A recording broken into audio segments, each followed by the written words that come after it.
ആ മനുഷ്യൻ എല്ലാ ദിവസവും നമസ്കാരത്തിന് ശേഷം എങ്ങോട്ടോ ധൃതിയിൽ ഓടിപ്പോകുന്നുണ്ട്.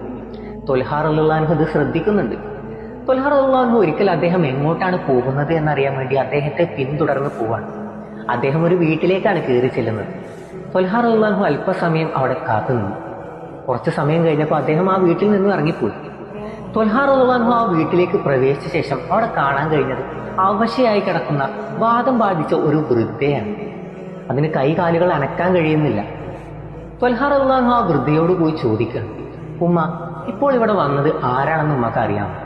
എല്ലാ ദിവസവും എന്റെ കണ്ണീര് തുടക്കാനും ഞാൻ മൂത്രിച്ചതും വിസർജിച്ചതുമെല്ലാം വൃത്തിയാക്കാനും എന്റെ കഫം വൃത്തിയാക്കാനും ഈ കൈ അനക്കാൻ കഴിയാത്ത എനിക്ക് ഭക്ഷണം വാരിത്തരാനും അദ്ദേഹം എല്ലാ ദിവസവും ഇവിടെ വരാറുണ്ട്. എന്നാൽ എനിക്കത് ആരാണെന്ന് അറിയില്ല.